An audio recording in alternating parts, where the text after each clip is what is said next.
Hello dear students, मैं विशाल नामदेव आप सभी का फिर से स्वागत करता हूं इंटेलिजेंट ट्रेनिंग एकेडमी पर। जैसा कि आप जानते हो, हम कल की वीडियो में देख चुके थे कि हमने पटवारी का सिलेबस क्या होता है। अब हम आगे की ओर बढ़ते हैं और आज हम अपना मैथ्स का बैच स्टार्ट करने जा रहे हैं, जिसमें हम कंप्लीट करने वाले हैं अपना SICI की ये होने वाली है अपनी फर्स्ट क्लास। इसमें हम कवर करेंगे बेसिक रूल्स, जो भी बेसिक रूल्स होते हैं SI और CI के। ठीक है, इसमें अपन सबसे पहले पढ़ेंगे सिंपल इंटरेस्ट। ओके, आगे बोलते हैं ये हमारा होने वाला है सिंपल इंटरेस्ट का पार्ट 1। सिंपल इंटरेस्ट का पार्ट 1 होने वाला है। इसमें हो सके तो हम 10 से 12 क्वेश्चन करने की कोशिश करेंगे और जो भी बेसिक होता है सिंपल इंटरेस्ट का वो करने की कोशिश करेंगे। ये पहले जानने की ये जरूरत है कि सिंपल इंटरेस्ट होता क्या है। सिंपल इंटरेस्ट, ठीक है, मतलब सिंपल इंटरेस्ट इसका फॉर्मूला है I बराबर, जब भी हम इसे सॉल्व करेंगे इसे हम I से रिप्रेजेंट करने की कोशिश करेंगे I, या फिर हम ये भी कह सकते हैं SI मतलब सिंपल इंटरेस्ट। ये दो में से कोई भी टर्मिनोलॉजी है जो अपन यूज कर सकते हैं इसके लिए। अब आगे P मतलब मनी बोरोड और इन्वेस्टेड, मतलब एक अमाउंट जो कि उधार दिया जाता है उसे बोलते हैं अपन प्रिंसिपल। P मतलब प्रिंसिपल जो अमाउंट दिया जाता है, या हिंदी में बोले तो इसे मूलधन।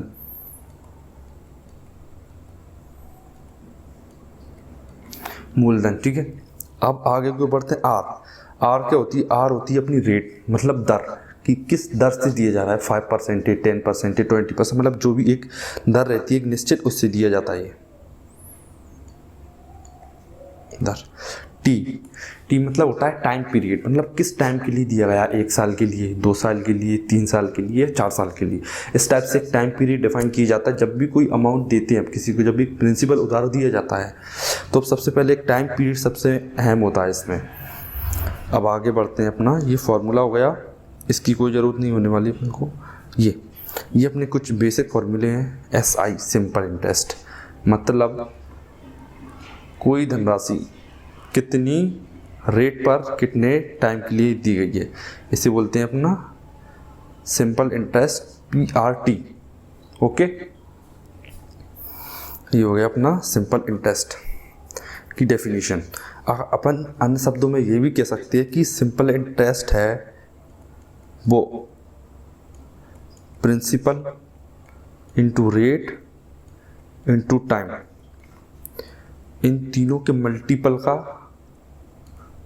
प्रोपोर्शनल होता है। अगर इनमें से कोई भी एक चीज़ कांस्टेंट की जाए, मान लो प्रिंसिपल कांस्टेंट है, तो SI डायरेक्ट और डायरेक्ट डिफरेंस डिपेंड करेगा R और T पर, R और T के मल्टीपल पर। इसके बेस में सबसे ज़्यादा क्वेश्चन बनने वाले हैं, इसी बेस पर क्वेश्चन। ओके, और ये अपने बेसिक कॉन्सेप्ट हैं, आप देख सकते हो इन्हें। एक एग्जांपल के थ्रू अपन समझते हैं कि SI CI SI हुआ अपनी प्रिंसिपल, ये कैसे फाइंड किया जाता है। एक एग्जांपल लेके चलते हैं अपन। सबसे पहले लेट, माना कि प्रिंसिपल है 1000 रुपये, अपना प्रिंसिपल अपन लेके चले 1000 रुपये, मतलब मैंने आपको 1000 रुपये उधार दिए। इसके बाद रेट मैंने डिफाइन की कि 10% में लूँगा पर एनम, मतलब 1 साल के लिए डिफाइन होती है हमेशा ही। टाइम पीरियड में रखना चाहता हूँ अपना 4 ईयर्स। अब ये पूछा कि सिंपल इंटरेस्ट बताइए। सिंपल इंटरेस्ट क्या होने वाला है अपना सिंपल इंटरेस्ट, ठीक है। सिंपल इंटरेस्ट सबसे पहले अपन सिंपल इंटरेस्ट के क्वेश्चन करने के लिए अपन डिफाइन करेंगे इफेक्टिव रेट। इफेक्टिव रेट कितनी होती है, मतलब 1 साल में 10% उधार दिया गया तो 2 साल में 20% दिया जाएगा, 4 साल में 40% दिया जाएगा, मतलब 4 ईयर्स की इफेक्टिव रेट होगी अपनी 40%। यह आ गई अपनी इफेक्टिव रेट। अब इसके बाद में SI कितना होगा अपना प्रिंसिपल का 40%, ठीक है, मतलब मैंने 1000 रुपये दिया, 1000 का 40% कितना होगा 400। ये आ गया अपना प्रिंसिपल 1000 रुपये, इसका 40% कितना आएगा 400 रुपये। अब मानो इसमें वो SI दे देता 400 रुपये, ठीक है। सेकेंड क्वेश्चन फिर क्रिएट करते हैं अपने मन से, सब कुछ मिटा के।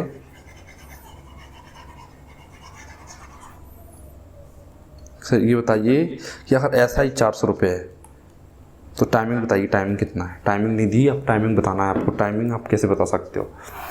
टाइमिंग बताने के लिए सबसे पहले अपन क्या करेंगे, पहले तो अपन 1 साल का निकालेंगे। 1 साल में कितना इंटरेस्ट मिलता है अपन को 1 साल का। मैंने निकाला कि सर 1 साल को अपन को 1000 रुपये का 10% मतलब 100 रुपये मिलता है। 100 रुपये देखना, ऐसे ही सारे क्वेश्चन होने वाले। 1 साल में 1000 रुपये पर 10% की दर से 100 रुपये मिलता है मुझे, 100 रुपीज़। मतलब आप ये याद करना कि 400 रुपये कितने हज़ार में मिलेगा 1 साल में 100, तो 400 कितने सालों में मिलेगा 4 ईयर्स में डेफिनेटली। या इस टाइप से अपन टाइम फाइंड करेंगे और रेट भी फाइंड करने आगे वाले क्वेश्चन में देखते हैं। और ये हो गया अपना अमाउंट। अमाउंट क्या होने वाला है अपना? अमाउंट क्या होता है एक्चुअल में? मिश्रण। मतलब उस जो अपन ने प्रिंसिपल दिया, मतलब जो राशि उधार थी उसके साथ ब्याज के साथ में जो राशि दी जाती है उसे कहते हैं अमाउंट मतलब मिश्र धन। ए बराबर क्या रहता है अपना? P plus P into R into T. अपन क्या कर सकते हैं, P कॉमन ले लेंगे तो क्या बचा 1 प्लस आर टी। इसीलिए अपन कह देंगे कि अमाउंट हो गया ये। ठीक है, जैसे अपन अभी कितना 10% था अपना, 10% रेट थी तो 4 ईयर के लिए 40% आया। अमाउंट कितना बनेगा अपना 140%। ओके, आगे की ओर बढ़ते हैं। अब यहाँ से अपने क्वेश्चन स्टार्ट हो जाते हैं। यहाँ से अपने होते हैं सारे के सारे क्वेश्चन स्टार्ट की क्वेश्चन होने वाले कैसे होंगे ये सारे। ठीक है, सबसे पहले ज़्यादा से ज़्यादा टाइम लगेगा क्वेश्चन में, 2-2 मिनट के सारे क्वेश्चन हैं। ये देखते हैं अपन। कोई धनराशि 5 वर्षों में 20% ब्याज दर से 4000 हो जाती है। मूलधन बताइए, मूलधन कितना है? 5 वर्षों में 20% की दर से। एक वर्ष में 20%, तो 5 वर्ष में कितना मिलेगा? 100%। मतलब 100% मिला। 100 मिला क्या? ये ऐसा ही है। और प्रिंसिपल कितना रहा होगा? प्रिंसिपल भी अपना 100% रहा होगा। मतलब प्रिंसिपल भी 100%, SI भी 100%। मतलब अमाउंट कितना होगा फिर अपना? 200%। अमाउंट की वैल्यू दे रखी, अमाउंट कितना दे रखा है? 4000 रुपये अमाउंट दे रहा। और क्या पूछ रहा है? मूलधन मतलब प्रिंसिपल कितना? 100%।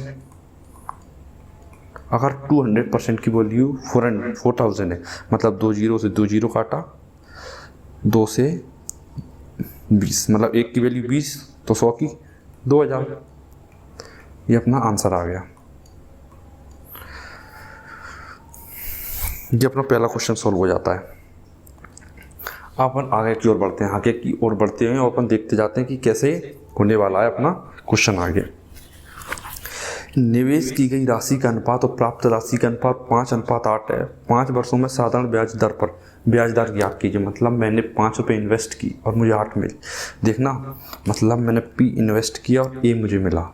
अमाउंट होता है principal plus simple interest. Amount principal कितना है अपना? 5, अमाउंट अपना 8। मतलब कितना रुपये मिला मुझे? 3 रुपया मिला।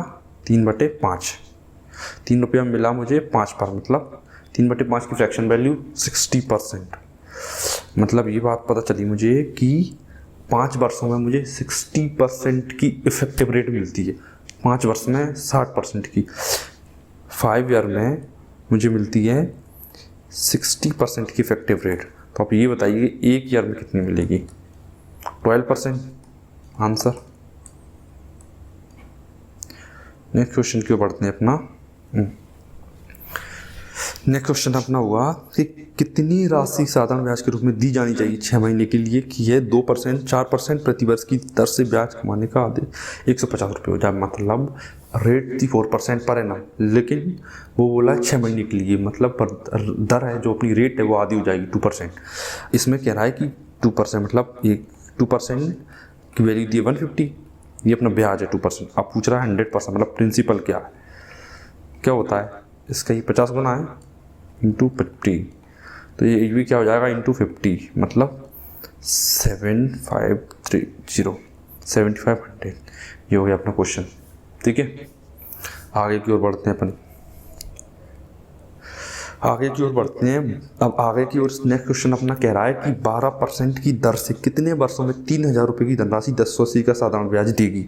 12% की दर से मतलब 3000 रुपये की धनराशि है, 12% रेट है। मतलब 80 मतलब 1 ईयर में कितना बनेगा अपना, 1 ईयर में कितना होने वाला है,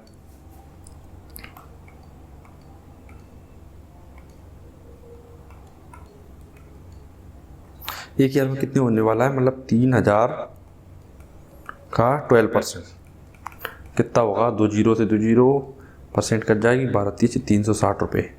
मतलब एक साल में मुझे 360 रुपये मिलते हैं एक साल में, तो 1080 कितने में मिलेंगे। अगर एक साल में मुझे 360 रुपये मिलते हैं तो 1080 कितने में मिलेंगे, 1080 360 का भाग दे देंगे अपन, कितना आएगा, 0 से 0 36 दिया 108, 3 सालों में। ये अपना आंसर आ गया। आपने बेसिक क्वेश्चन बचे कि हम आगे के जो भी आने वाले वो डिफरेंट कॉन्सेप्ट पर बेस्ड क्वेश्चन रहेंगे और इस टाइप के छोटे मोटे क्वेश्चन बिल्कुल नहीं रहेंगे उस सीरीज़ में। Thank you.